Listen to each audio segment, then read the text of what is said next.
Adolf Hitler did not conquer Germany with a military invasion. He walked through the front door because the architects of a democratic government legally invited him in.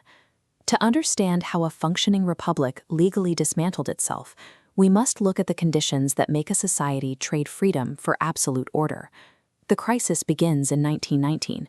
Following World War I, the Treaty of Versailles forced a defeated Germany to surrender territory and accept financial responsibility for the conflict. The total bill came to roughly 269 billion gold marks. By 1923, the German economy collapsed entirely. The government printed money to pay its debts, triggering runaway hyperinflation.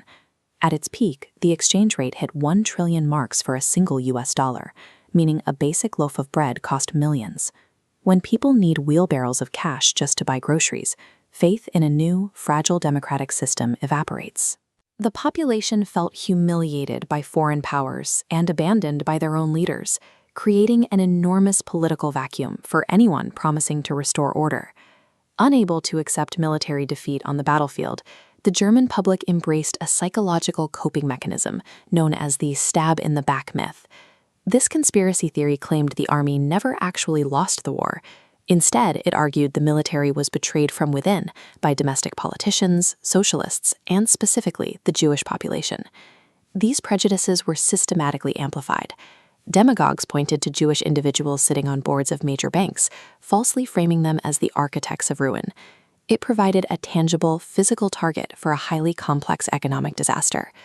Faced with the painful reality of a ruined economy and a lost war, a desperate population proved highly susceptible to a manufactured, hateful lie. The man who recognized the political utility of this anger was a former army corporal and rejected art student. In 1923, Adolf Hitler led a violent, armed attempt to overthrow the government in a Munich beer hall. The coup was an absolute failure, but he used his subsequent trial for high treason to his advantage. Given the floor to defend himself, he proudly admitted to the charges, positioning himself as a patriot fighting a corrupt state.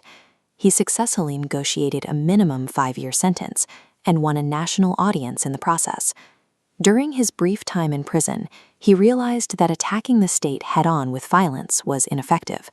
To gain total control, he would have to use the republic's own democratic elections to secure power, and then dismantle the system from the inside. When he was released, Germany's economy had temporarily stabilized thanks to foreign loans. With the immediate financial panic gone, radicalism lost its appeal, and his party faded into political obscurity for years.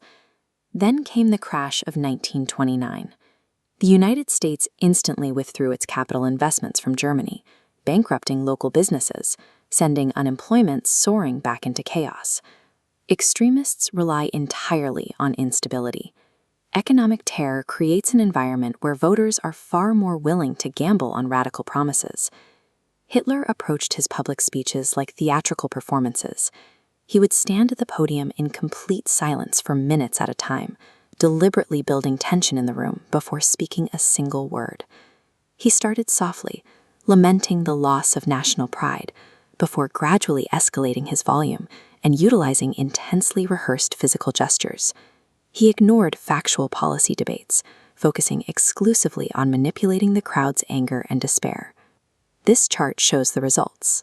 By weaponizing the public's financial panic, his party grew into the largest single parliamentary party by 1932. With this massive bloc, he instructed representatives to obstruct government business, making functional laws impossible. This gridlock cornered the traditional institutional leaders, primarily the aging President Paul von Hindenburg, who desperately needed a functioning government to manage the collapsing economy. Persuaded by other conservative politicians, Hindenburg appointed Hitler as chancellor in January 1933. They believed they could box him in and leverage his popular support while maintaining their own ultimate authority. By assuming they could domesticate a radical movement, the traditional political establishment handed over the highest levers of state power. Almost immediately, the parliament building in Berlin caught fire. Hitler instantly blamed the arson on communist revolutionaries, creating a state of nationwide panic. He leveraged this sudden security threat to pressure President Hindenburg into issuing an emergency decree. This suspended basic civil rights and allowed the government to arrest thousands of political opponents without a warrant or a trial.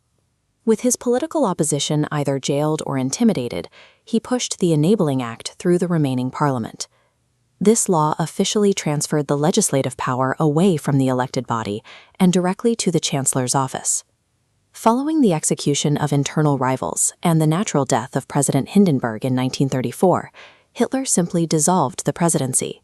He merged all state and executive powers into a single, uncontested position, the Führer. With total legal authority secured, the physical reality of a dictatorship rapidly took shape. Political opposition was outlawed, concentration camps were filled with dissidents, and cultural expression was systematically erased in public bonfires. The German Republic was not destroyed by a hostile foreign army. It collapsed because its own political elite legally surrendered their institutions to an extremist in exchange for short-term stability. Are the democratic guardrails of today resilient enough to survive that exact same political strategy?